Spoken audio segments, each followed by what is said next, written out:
일어나서 하나님 말씀 듣겠습니다. 오늘 본문 마가복음 3장 13절에서 19절 말씀인데요.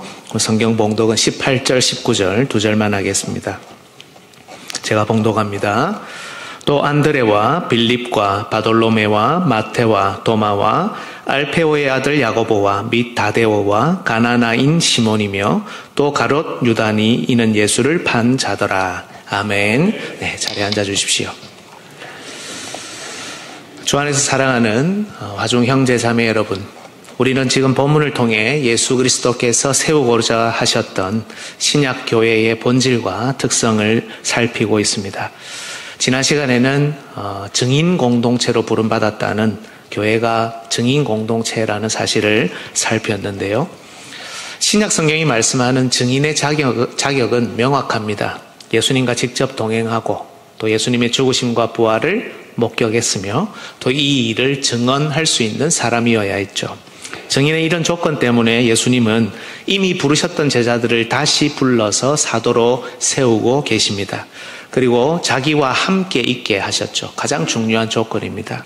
그리고 또 증언할 능력과 또 복음의 능력을 갖추도록 하시기 위해서 복음을 전하고 귀신을 내쫓는 일에 파송하기도 하셨습니다. 이 일 가운데 때론 반박도 당하고 또 실패도 했지만 사도들은 이 일종의 견습 기간을 거치면서 점점 더 사도의 자격을 갖추게 되었죠. 오순절 성령 강림 이후 교회는 드디어 12명의 흔들림 없는 든든한 증인을 가지게 되었습니다. 예수 그리스도의 십자가와 부활에 관한 이들의 증언은 신약 교회의 든든한 기초와 터가 되었죠. 이뿐 아니라 12명 외에 사도 바울을 비롯한 많은 1차, 2차 증인들을 통해 예수 그리스도의 십자가와 부활은 온 세상을 향해 뻗어나갔습니다. 그 결과 무려 2000년이라는 시간을 뚫고 지금 우리에게도 예수 그리스도의 교회는 그 역할과 기능을 다하고 있습니다. 예수님이 12명을 따로 불러 세우셨을 때 사실 이들은 너무 어설펐습니다. 그리고 부족했죠. 심지어 아주 바보스럽기까지 했습니다. 말과 행동이 능하지 못했습니다. 질문도 하지 못했습니다. 아무런 대응도 하지 못했습니다. 자격에 걸맞는 사람들이 아니었다는 말씀입니다. 그러나 그리스도께서는 이런 자들을 점점 온전히 세워가셨고 마침내 신약교회는 증인 공동체로 우뚝 설 수 있었습니다. 따라서 우리도 주님께서 부르신 이 부르심에 겸손히 응답할 수 있어야 합니다. 자격을 완전히 갖추었기 때문에 부르신 게 아닙니다. 좀 부족하고 모자라지만 그래도 우리를 세워 증인의 삶을 살게 하시려고 우리를 부르신 겁니다. 때론 실수하고 실패해도 때론 부족하고 연약해도 교회의 머리이신 예수 그리스도께서 우리 자신과 심지어 다른 사람 역시 부르셨다는 것을 겸손히 인정하며 증인 공동체로서 함께 설 수 있도록 노력해야 하겠습니다. 이제 본문의 마지막 설교를 들을 차례입니다. 오늘 본문이 보여주는 교회의 마지막 특징은 교회가 바로 열린 공동체라는 겁니다. 오늘도 말씀을 통해 우리 화명중앙교회가 열린 공동체의 모습을 언제나 견지할 수 있기를 주님의 이름으로 축복합니다. 여러분, 오늘 본문 18절, 19절 읽었는데요. 여기에는 나머지 제자들의 이름이 나옵니다. 앞에 16절, 17절에 베드로, 야고보, 요한이 나왔죠. 그리고 나머지 제자의 이름이 오늘 본문 18, 19절에 나옵니다. 이 12명의 제자는 여러분 모두 중요한 사람입니다. 분명히 이들은 초대교회에서 가장 중요한 역할을 담당했을 겁니다. 하지만 신약 성경을 잘 살펴보면 이들 모두의 활약상이 다 기록되어 있지는 않습니다. 어떤 사도는 도대체 뭘 했는지, 심지어 뭘 말했는지조차 전혀 기록되어 있지 않습니다. 예를 들어 오늘 본문 18절에 다데오라는 사도가 나오죠. 누가복음을 보면 이 다데오는 헷갈리게도 야고보의 아들 유다 이렇게 기록되어 있습니다. 그리고 유다는 가롯 유다도 있잖아요. 그러니까 이 혼동을 또 피하기 위해서 요한복음에는 가룟이 아닌 유다 이렇게 언급되는데요. 이 요한복음에서 이 다데오는 뭐라고 하냐면 14장 22절에 주여 어찌하여 자기를 우리에게는 나타내시고 세상에는 아니하려 하시나이까. 이렇게 예수님께 질문 한 번 한 것 외에는 아무런 기록이 없습니다. 오늘 본문에 알페오의 아들 야고보도 나오죠. 그런데 이 야고보는 마가복음에서 작은 야고보라고 언급된 것 이외에는 아무런 언급조차 없습니다. 마가복음 15장 40절 같이 한번 읽어볼까요? 시작. 멀리서 바라보는 중에 막달라 마리아와 또 작은 야고보와 요새의 어머니 마리아와 또 살로메가 있었으니. 네, 여기에 예수님 죽으실 때 멀리서 바라보던 여인들 가운데 이 작은 야고보, 알페오의 아들 야고보인데요. 이 사람이 서 있었다는 것 외에는 아무런 기록이 없습니다. 교회의 터이기 때문에 분명 이 12명은 초대교회에서 큰 활약을 했을 것입니다만 성경은 다데오 그리고 알페오의 아들 야고보와 더불어서 오늘 본문에 나오는 빌립, 사도행전에 나오는 집사 빌립 아닙니다. 사도 빌립입니다.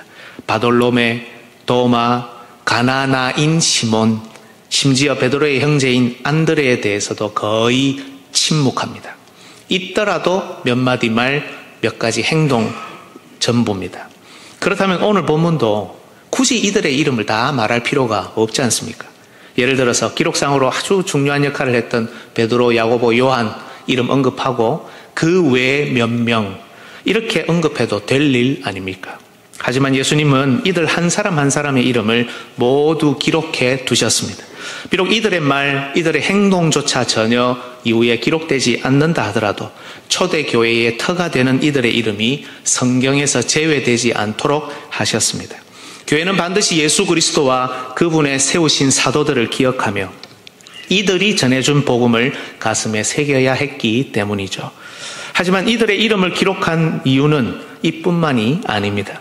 예수 그리스도께서는 이들의 이름을 여기에 기록해 놓으심으로 우리가 이들의 이름, 이들의 수식어를 묵상하게끔 하셨습니다. 또한 간헐적이긴 하지만 신약 성경 곳곳에 나오는 이들에게 붙은 수식어 그리고 말, 이들의 행동을 보며 함께 묵상하도록 하셨습니다. 그리고 오늘 우리가 이들을 살펴볼 때 드디어 우리는 예수님이 세우고자 하셨던 교회가 정말 열린 공동체였구나라는 사실을 알게 됩니다. 여러분 12제자 이름과 관련해서 몇 가지 정리부터 하고 가겠습니다. 사복음서를 보면 조금 헷갈리게 이들의 이름이 다르게 나오는 부분이 있어서 그렇습니다. 오늘 본문을 여러분 눈으로 한번 다시 보실까요? 안드레 나오죠? 빌립 그리고 바돌로메 마태는 좀 넘어가고요. 그 다음 도마 그리고 제일 뒤에 가면 우리가 잘 아는 가룟 유다. 요 네 사람은 한, 둘, 셋, 네 명 맞죠? 그죠? 다른 본문과 비교해도 별다른 점이 보이지 않습니다. 하지만 방금 지나쳤던 마태, 다른 본문에 보면 레위라고 기록되어 있습니다. 마가복음 2장 14절 보십시오. 같이 읽습니다. 또 지나가시다가 알페오의 아들 레위가 세관에 앉아 있는 것을 보시고 그에게 이르시되 나를 따르라 하시니 일어나 따르니라. 똑같은 사건이 마태복음 9장에 기록되어 있는데요. 한번 보십시오. 예수께서 그곳을 떠나 지나가시다가 마태라 하는 사람이 세관에 앉아 있는 것을 보시고 이르시되 나를 따르라. 여기 이 마태가 레위라는 것을 알 수가 있죠. 그런데 여러분 여기에 알페오의 아들 레위 방금 읽었던 구절에 나오는데요.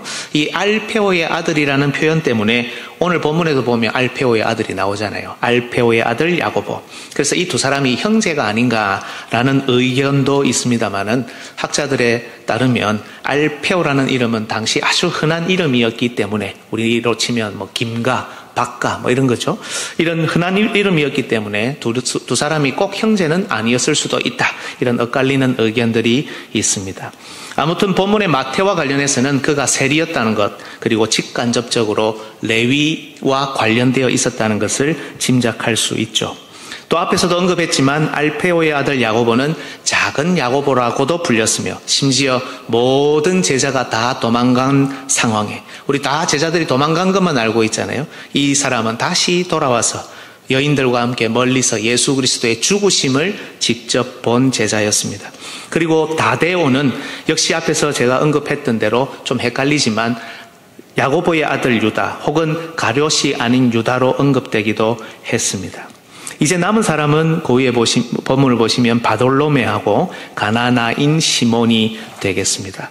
여러분 바돌로메에 관한 기록은 전혀 없습니다. 제자들의 리스트가 언급되어 있는 본문에 이 이름이 나올 뿐입니다.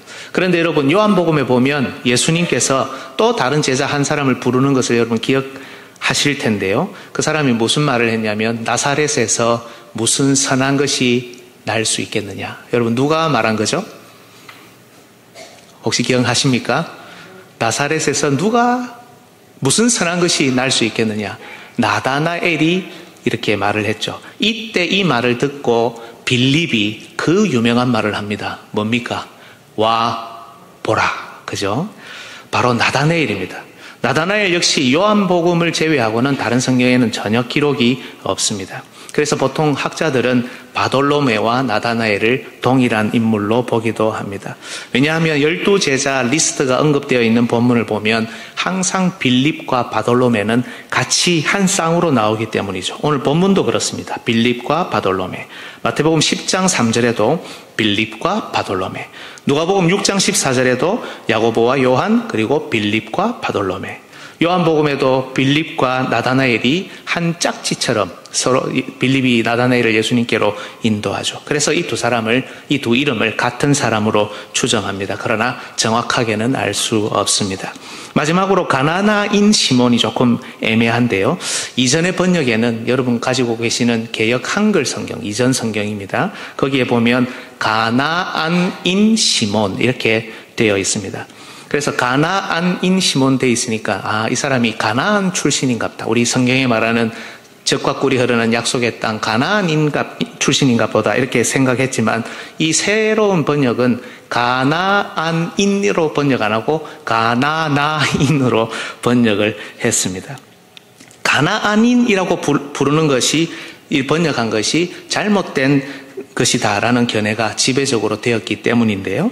이유는 여러분 가나안 하면 옛날에 여호수아 시대에 정복할 때 전부 다 멸절시키려고 했던 그 범죄한 족속들 아닙니까? 그리고 특히 예수님 시대에는 팔레스타인 지역에 거주하지 않았다고 보통 알려져 있습니다. 그래서 이 시몬을 가나안인 시몬으로 부르면 안 된다는 겁니다. 대신에 이 원어가 아람어라고 있는데요. 카나나 번역하면 열심, 시기, 질투 이런 단어인데 이 가나나에서 왔다 유래되었기 때문에 그 발음 그대로를 갖다 붙여서 가나나인으로 번역해 놓고 설명을 붙여 놓은 겁니다. 그래서 여러분 오늘 본문에도 보면 18절에 가나나인 시몬 되어 있는데 그 앞에 번호가 한번 하나 붙어 있습니다. 보이십니까? 여러분 성경을 보시면 가나나인 시몬 앞에 번호가 붙어 있습니다. 번호가 없는 성경은 조금 안 좋은 성경이고 붙어 있으면 그래도 괜찮은 성경인데 거기 밑에 보면 설명이 따로 각주 처리되어서 되어 있습니다. 밑에 보면 제 성경에는 아람어에서 온 말로 열심당원이라는 뜻이다 이렇게 되어 있죠. 이 카나나라는 아람어가 열심, 질투, 시기라는 뜻, 열심당원이라고 하기 때문에 그대로 이렇게 설명을 붙여놓은 겁니다. 이렇게 붙여놓은 이유는 다른 성경에는 이 가나나인 시몬을 셀롯인 시몬 이렇게 표현하고 있기 때문인데요. 누가복음 6장 15절에 마테와 도마와 알페오의 아들 야고보와 셀롯이라는 시몬과 사도행전 1장 13절에도 셀롯인 시몬 이렇게 되어 있습니다. 이 셀롯이라는 단어 자체도 열심당원, 당시에 존재했던 열심당원을 뜻하기 때문에 가나나인, 열심당원 이렇게 시몬을 부르는 겁니다. 정리하면 조금 복잡했지만 특별히 어려움이 있는 것은 아닙니다. 예수님께서 세우신 이 12명의 사도는 몇몇 본문에서 약간 다르게 이름을 표현하는 것을 제외하고는 모두 다 일치된 이름을 가지고 있고 이제는 우리 이 일치된 내용 속에서 오늘 본문을 통해 묵상해야 하는 부분들을 살펴야 합니다. 여러분 이 12명의 제자들이 가지고 있었던 대표적인 직업이 무엇입니까? 어부죠, 그죠? 잘 아시는 대로 어부입니다. 베드로와 안드레가 어부였고 세베대의 아들 야고보와 요한이 어부였습니다. 살피지는 않겠습니다. 그런데 빌립도 어부였던 것으로 추정합니다. 여러분 요한복음 1장 43절 44절 보십시오. 같이 읽습니다. 시작. 이튿날 예수께서 갈릴리로 나가려 하시다가 빌립을 만나 이르시되 나를 따르라 하시니 빌립은 안드레와 베드로와 한 동네 벳세다 사람이라. 베드로와 안드레와 한 동네 벳세다 사람 할 때 이 벳세다라는 지역의 뜻이 고기 잡는 집, 어부의 집이라는 뜻입니다. 그래서 한 동네 살았기 때문에 아마 빌립도 어부였을 것으로 추정하는 거죠. 그리고 여러분 요한복음 21장 보면 예수님이 부활하신 후에 여러 차례 제자들을 이미 만나셨는데 여러 제자들이 예수님을 만났음에도 불구하고 어디가 있습니까? 디베랴 호수에 가서 뭐합니까? 고기 잡고 있죠. 그때 나오는 이름들을 한번 보십시오. 요한복음 21장 2절에서 3절. 시몬 베드로와 디두모라 하는 도마와 갈릴리 가나 사람 나다나엘과 세베대의 아들들 야고보 요한이죠. 그리고 또 다른 제자들이 함께 있더니 7명입니다. 시몬 베드로가 나는 물고기 잡으러 가노라 하니 그들이 우리도 함께 가겠다고 나가서 배에 오릅니다.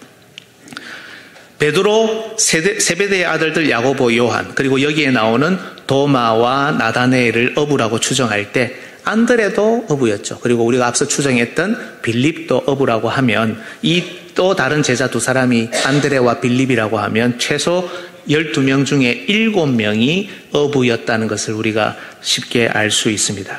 여러분, 구약 성경에서 하나님께 쓰임받았던 사람들의 대표적인 직업은 무엇이었습니까?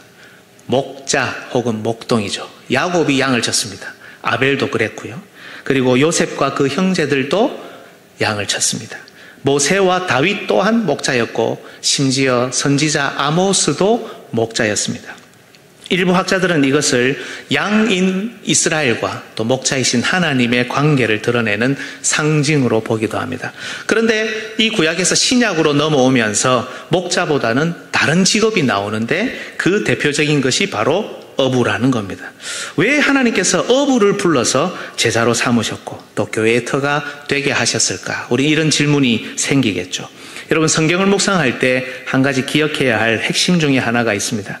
이런 신약의 표현들, 예를 들어서 어부다, 세상의 빛이다, 소금이다, 이런 표현들이 여러분 갑자기 예수님이 내가 이 말을 해야 되겠다 해서 하신 게 아니라는 겁니다. 이런 신약의 표현들은 모두 다 구약에 기초하고 있다는 겁니다. 왜 어부를 부르셨을까? 가다가 보니까 쟤들 참 내가 안 부르면 인간이 안 될 것 같고 인생이 안 필 것 같으니까 그래서 부른 게 아니고 구약의 성취로서 그들을 예수님이 불렀다는 겁니다. 여러분, 예레미야 16장 16절을 보십시오. 같이 한번 읽어볼까요? 여호와의 말씀이니라. 보라, 내가 많은 어부를 불러다가 그들을 낫게 하며 그 위에 많은 포수를 불러다가 그들을 모든 산과 모든 언덕과 바위 틈에서 사냥하게 하리니. 어부가 낚시를 하고요. 그다음에 포수가 사냥을 합니다. 낚고 사냥하는 것이 동물 같지만 이 본문 예레미야 16장 앞뒤를 읽어보면 사람입니다. 사람을 낚고 사람을 사냥합니다. 이 본문에서 어부와 포수는 여러분 바로 이방 나라의 군대, 이방의 왕을 상징합니다. 이방 나라를 불러서 악한 하나님의 백성들, 반역하고 배교하는 하나님의 백성들을 심판하시는 내용이 이 예레미야 16장입니다. 하나님은 바로 자신의 심판의 도구로 어부를 사용하시는 거예요. 포수를 사용하시는 거예요. 따라서 어부는 하나님 심판의 상징이고 하나님의 대리자 역할을 합니다. 에스겔 29장 3절에서 5절도 보십시오. 제가 읽어보겠습니다. 너는 말하여 이르기를 주 여호와께서 이같이 말씀하시되 애굽의 바로 왕이여. 이 애굽의 바로 왕에게 하시는 말씀입니다. 내가 너를 대적하노라. 너는 자기의 강들 가운데 누운 큰 악어라. 스스로 이르기를 나의 이 강은 내 것이라. 내가 나를 위하여 만들었다 하는도다. 그 다음요. 내가 갈고리로 내 아가미를 꿰고 뭐합니까? 낚시하죠. 그죠? 너의 강의 고기가 내 비늘에 붙게 하고 내 비늘에 붙은 강의 모든 고기와 함께 너를 너의 강들 가운데서 끌어내고 너와 너의 강의 모든 고기를 들에 던지리니 하면서 나옵니다. 사실은 하나님께서 어부가 되셔서 하나님을 반역하고 하나님의 뜻대로 움직이지 않는 애굽을 심판하신다는 상징으로 그래서 어부를 사용하시는 겁니다. 포수를 사용하시고 또 한 구절 더 보면 좋겠는데요. 하박국 1장 14절에서 15절 말씀입니다. 여기 여러분 이 보시면 전부 다 예언서, 선지서잖아요. 우리가 이 예언적인 표현이 익숙하지가 않아서 성경이 어려운 겁니다. 근데 이게 익숙해지면 훨씬 쉬워집니다. 그렇게 어렵지 않습니다. 하박국 1장 14절 15절 같이 읽습니다. 주께서 어찌하여 사람을 바다에 고기 같게 하시며 다스리는 자 없는 벌레 같게 하시나이까. 그가 낚시로 모두 낚으며 그물로 잡으며 투망으로 모으고 그리고는 기뻐하고 즐거워하여. 여러분 이게 무슨 말이냐면 바벨론이 하나님의 심판의 도구가 되어서 앞서 제가 완악한 반역하는 백성들을 심판한다고 했잖아요. 이 바벨론이 하나님의 심판의 도구, 어부가 되어서 낚시를 하고 그물을 던지고 투망을 치는 것으로 표현하고 있다는 겁니다. 여러분, 이런 맥락에서 마태복음 13장에 보면 천국 비유가 7개 나오는데 그 7번째 비유가 우리가 들어보셨을 겁니다. 그물 비유입니다. 이 그물 비유를 한번 보실까요? 마태복음 13장 47절에서 48절 같이 읽습니다. 또 천국은 마치 바다에 치고 각종 물고기를 모으는 그물과 같으니 그물에 가득함에 물가로 끌어내고 앉아서 좋은 것은 그릇에 담고 못된 것은 내버린. 이런 맥락에서 이 내용을 가지고 오는 겁니다. 신약 성경이. 어부라는 것도 그물이라는 것도 말입니다. 여러분, 사도들은 누굽니까? 천국이라는 그물을 내리는 어부들입니다. 하지만 이들은 그저 사람만 많이 모으는 사람이 아닙니다. 여기 보면 좋은 것은 그릇에 담고 못된 것은 내버립니다. 고기 중에 못된 게 어디 있습니까? 그죠? 예, 좋은 것과 못된 것, 좋은 것과 나쁜 것을 구분하는 어부들입니다. 구원과 심판이 사도들의 사역을 통해서 드러난다는 겁니다. 사도의 교회는 사람만 많이 모으는 공동체가 아니라 악한 것을 구분할 수 있는 힘이 있는 공동체다. 이걸 어부라는 이 구약의 배경을 통해서 먼저 우리에게 알려주고 있는 겁니다. 예수님께서 제자들을, 특히 어부들을 부르실 때 하셨던 말씀을 기억하시죠? 마태복음 4장 19절 말씀하시되 나를 따라오라 내가 너희를 사람을 낚는 어부가 되게 하리라 하시니. 왜 어부를 예수님께서 부르셨습니까? 바로 이 어부가 하나님의 구원과 심판, 이 사도들이 하나님의 구원과 심판을 드러내고 물론 사람을 많이 모으지만 이 가운데 악한 것들을 구분하는 힘을 가진 교회의 직분자가 되어야 하기 때문입니다. 따라서 여러분, 예수님은 그저 이 어부들이 가난하고 힘없고 못 배우고 연약해서 그래서 부르신 것이 아니라 적어도 7명의 원래 어부였던 자들을 사도로 부르신 것은 그물을 치고 좋은 것과 나쁜 것을 구분하기 위해서 어부들을 부르셨다는 겁니다. 이뿐 아니라 오늘 본문의 나머지 사도들도 보면 이들이 정말 다양한 구성원이라는 것을 알 수 있습니다. 여러분, 마태의 직업은 우리가 앞서 살핀 대로 세리입니다. 당시 세리는 로마의 관리죠. 레위라는 이름을 가진 언약 백성이었지만 로마의 법을 따라 로마를 섬기는 관리가 되어서 백성들에게 세금을 걷어 로마에 갖다 바치는 친로마적인 사람이었습니다. 오늘날의 정치 성향으로 말하면 어떤 사람쯤 되겠습니까? 당시 정부인 로마의 체제에 충성하는 여당쯤 되겠죠. 혹은 우리가 볼 때 소위 친일파처럼 보이지 않습니까? 반대로 여러분, 유대주의 입장에서 보면 철저하게 야당쯤 되겠죠. 유대주의 입장에서는 유대주의를 따르는 게 아니라 로마를 따르니까요. 하지만 여러분, 예수 그리스도께서는 이런 마태도 교회의 터로 부르셨습니다. 반대로 여러분, 앞서 우리가 살폈던 가나나인 시몬, 앞서 말씀드린 대로 열심당원입니다. 이 열심당원이 누구냐? 이들은 로마의 지배에서 벗어나기 위해 항거했던 사람들입니다. 특히 폭력 항쟁을 일으켰던 민족주의자들이었습니다. 오늘날의 정치 성향으로 말하면 야당 혹은 아주 진보적인 그룹에 해당되는 사람들이 되겠죠. 반대로 유대주의 입장에서는 철저하게 민족주의, 근본주의 성향이 되겠습니다. 하지만 예수 그리스도께서는 이런 시몬도 교회의 터로 부르셨다는 거예요. 또 다른 사실도 우리 본문에서 알 수 있습니다. 여러분, 이 제자들 중에는 부자도 있었습니다. 마가복음 1장 20절 곧 부르시니 그 아버지 세베대를 품꾼들과 함께 배에 버려두고 예수를 따라가니라. 세베대의 아들 야고보와 요한을 부를 때 이들은 이미 아버지와 함께 일을 하고 사업을 벌리고 품꾼을 두고 있고 배를 가지고 있는 다소 부자인, 좀 넉넉한 그런 사람들이었습니다. 뿐만 아니라 누가복음 5장 29절 같이 한번 읽어볼까요? 시작. 레위가 예수를 위하여 자기 집에서 큰 잔치를 하니 세리와 다른 사람이 많이 함께 앉아있는지라. 세리 마태가 예수님을 위해서 자기 집에서 큰 잔치를 열었습니다. 세리와 다른 사람이 많이 함께 할 수 있는 잔치를 열 정도로 마태는 부자였습니다. 예수 그리스도께서는 이런 마태와 세베대의 아들들도 교회의 터로 부르셨습니다. 그렇다면 분명 이 12명의 제자, 다른 제자들 중에는 가난한 자들도 있었을 겁니다. 모두가 부자일 수는 없지 않습니까? 하지만 예수 그리스도께서는 이런 가난한 자들도 교회의 터로 부르셨습니다. 그리고 이들 중에는 우리가 보통 흔히 말하듯 성격이 괄괄한 사람들도 있고 그 존재를 전혀 드러내지 않는 안개 같은, 그림자 같은 사람들도 있었습니다. 하지만 예수 그리스도께서는 이들 모두도 교회의 터로 부르셨습니다. 그리고 우리가 마지막으로 살펴볼 오늘 본문 19절에 가롯 유다, 곧 예수를 판 자도 있습니다. 여러분, 이건 정말 놀라운 일이 아닙니까? 지난번에도 말씀드렸듯이 예수님께서는 이 12명의 사도를 세우시기 전에 밤새도록 기도하셨습니다. 누가복음 6장 12절로 13절에 이때에 예수께서 기도하시러 산으로 가사 밤이 새도록 하나님께 기도하시고 밝음에 그 제자들을 부르사 그 중에서 12를 택하여 사도라 칭하셨으니, 여러분, 기도한 결과가 가롯 유다를 부른 것이라면 기도할 필요가 있겠습니까? 다른 성실하고 착한 사람들도 있었을 건데 왜 굳이 가롯 유다를 부르셨습니까? 이것은 교회가 수치를 안고 가는 그런 어리석은 결정이 아닙니까?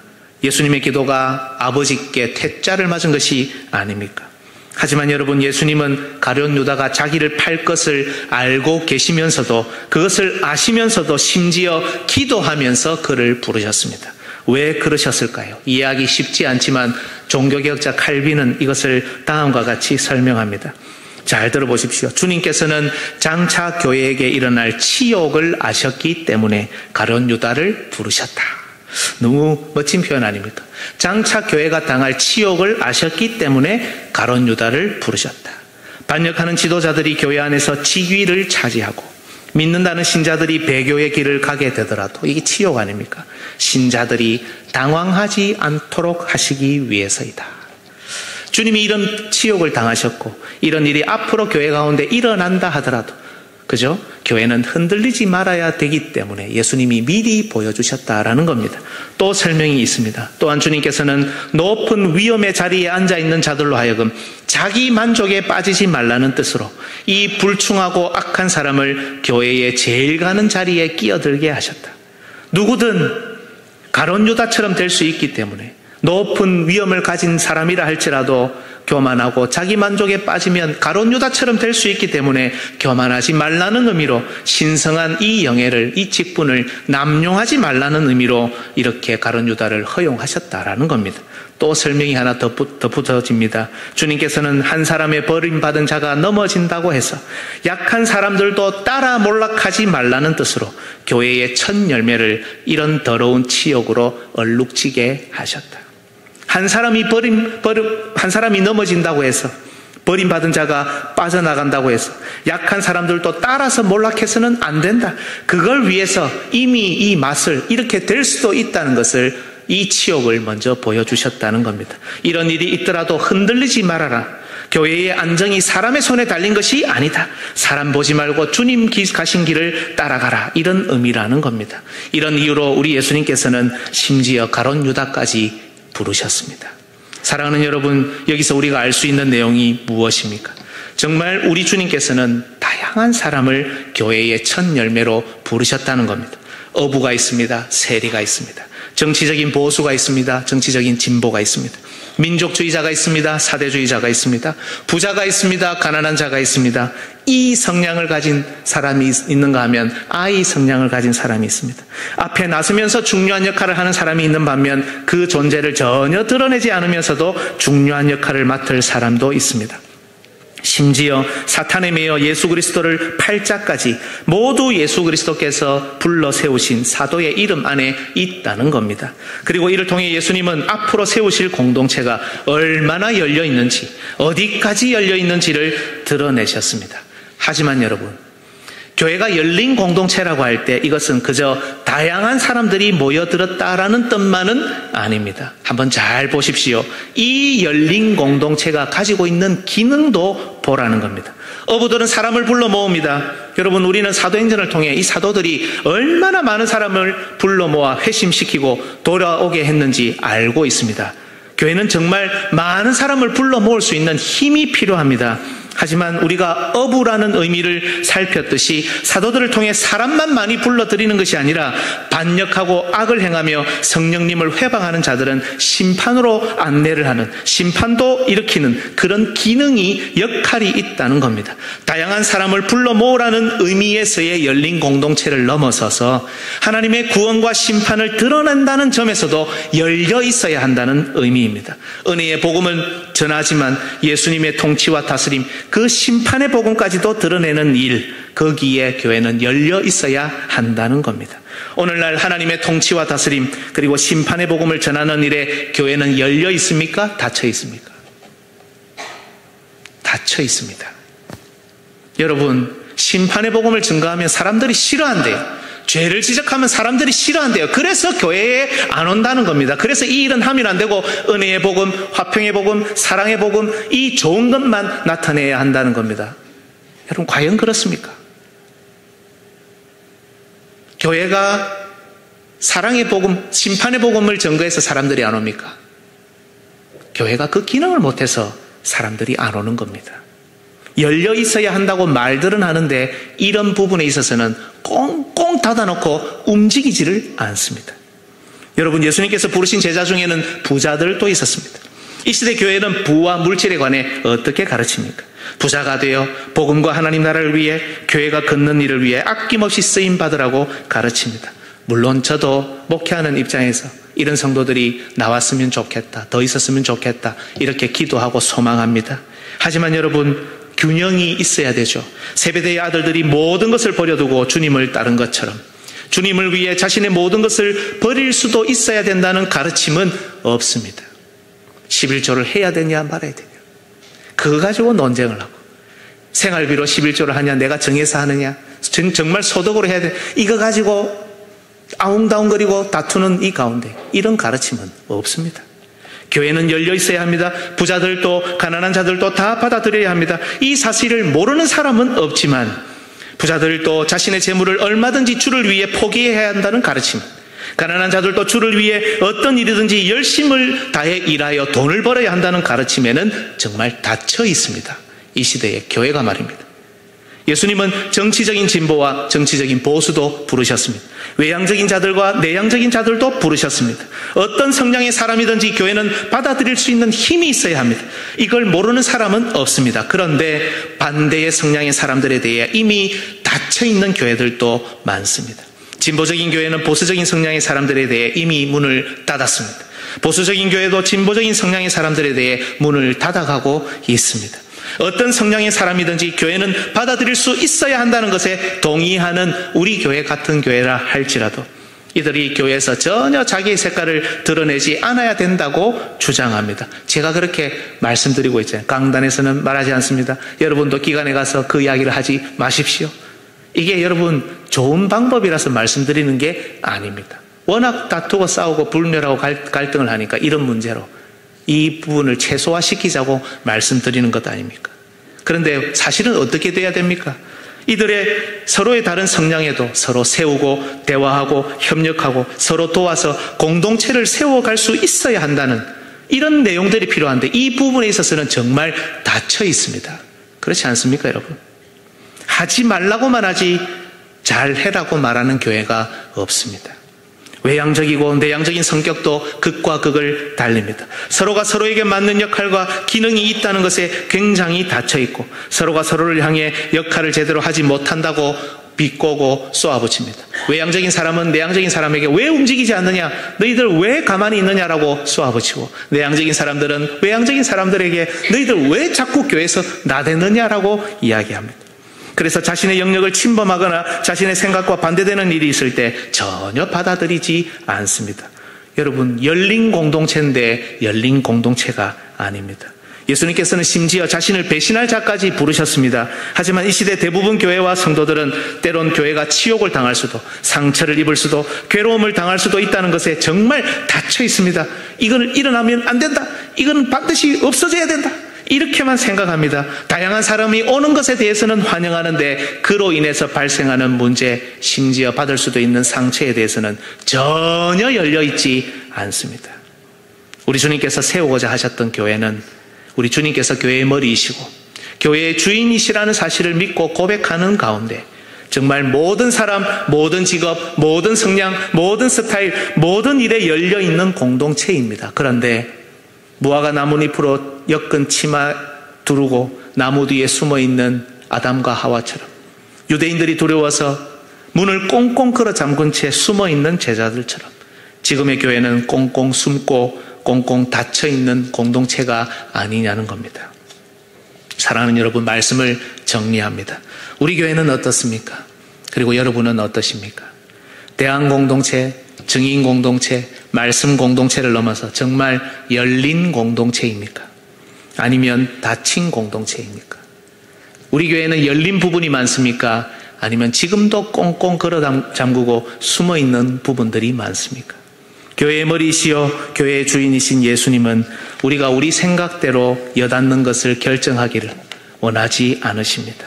우리 주님께서는 말씀과 성령의 인도하심을 믿고 신뢰하며 모든 일에 열린 공동체로 어떤 사람, 어떤 존재든 각자에게 주신 은사와 달란트로 하나님 나라와 교회에서 서로 돕고 협력하는 가운데 서로 역할과 기능을 감당하며 진리를 지키고 파수하기를 원하십니다.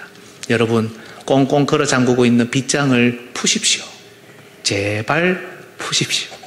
꽁꽁 숨고 닫아놓은 문들을 여러분 여셔야 됩니다. 우리 주님께서는 지금도 여러분이 닫아놓은 그 문을 열기 위해 문을 두드리고 계시지 않습니까? 말씀이 가르치는 모든 것을 숨지 말고